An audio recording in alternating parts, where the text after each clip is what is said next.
తుదకు నా సహోదరులారా, సంతోషించండి, సంపూర్ణులై ఉండుడి, ఆదరణ కలిగి ఉండుడి,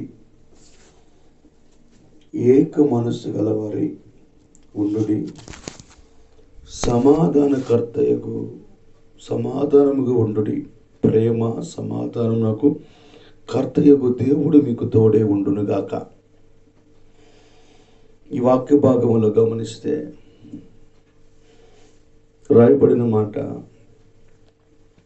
ఎవరు మనకి తోడే ఉంటాడని రాయబడిందంటే, సమాధానకర్తయగు దేవుడు మీకు తోడే ఉన్నాడు. సమాధానకర్త. కొన్నిసార్లు మనము సమాధానం లేకుండా బ్రతుకుతాం. అంటే మన మనస్సుకి ఎక్స్పెక్ట్ చేయదు. ఎంత కంట్రోల్ అవ్వాలన్నా, ఎంత నెమ్మది కలిగి ఉండాలనుకున్నా అది కంట్రోల్ అవ్వదు. ఏదో ఒక సమస్య మనల్ని వెంటాడుతూ ఉండిద్ది. కొన్నిసార్లు మనకి తెలియకుండానే కోపం వచ్చేసింది. కొన్నిసార్లు మనకు తెలియకుండానే మనకి ద్వేషం వచ్చేసింది. ఎవరన్నా ప్రేమగా పలకరించినా అవతల వాళ్ళ మాటలకి మనకి సమాధానం ఉండదు. చికాకుగా ఉండిద్ది. కానీ దేవుని వాక్యం అంటుంది, సమాధానకర్తకు దేవుడు మీకు తోడై నేను ఉండబోతున్నాను. నిన్ను కలవరు పెట్టే వాళ్ళు ఉండొచ్చు, నిన్ను భయపెట్టే వాళ్ళు ఉండొచ్చు, నీ యొక్క ఆత్మీయ జీవితంలో నిన్ను భయక్రాంతులకు తీసుకెళ్లే పరిస్థితులు ఉండొచ్చు. కానీ ఈయనంట సమాధానాన్ని కలగజేస్తారంట. అంటే ఆ సమాధానానికి మెయిన్ ఇంపార్టెంట్ అయిన వ్యక్తి యేసుక్రీస్తు ప్రభువారు అని రాయబడింది. కానీ ఇలాంటి సమాధానమైన దేవుడు మనకి తోడుగా ఉండాలని మనం అనుకుంటే, మనం ఏం చేస్తే ఆ సమాధానాన్ని మనం అందుకోగలుగుతాం? మొదటిగా, మీ ఎడల దేవుని శక్తిని బట్టి ఆయనతో కూడా జీవం గలవారము.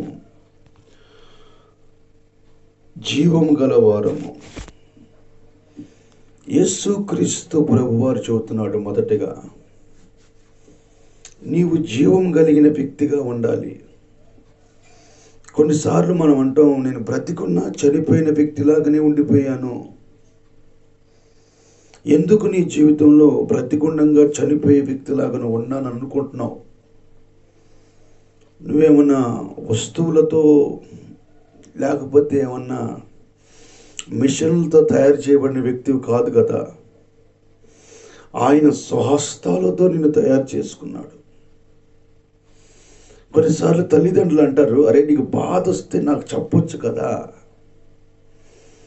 ఎంత సమస్యని నేను పరిష్కరిస్తాను కదా, నా తిప్పలు పడైన నేను ఎట్లాగైనా సరే నీకు వరకు నేను ఏదో ఒకటి చేస్తాను కదా, నాకు ఎందుకు చెప్పలేదు నాన్న అని అడుగుతారు.